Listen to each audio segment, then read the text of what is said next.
Hey there, need to convert M4A file to OPUS? I'll show you the fastest way to do it for free right in your browser. Go to Google and type M4A to OPUS MiConvert. The first link is what you need. Go ahead and click it. Here we are. This is the free M4A to OPUS converter. No sign-up needed, no software to install. Let's get started. Hit the Choose File button right here.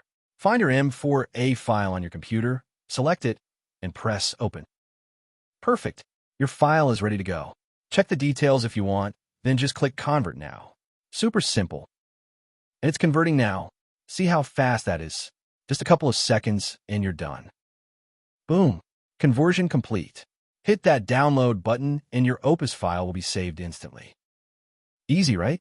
Head over to MiConvert.com anytime you need to convert files.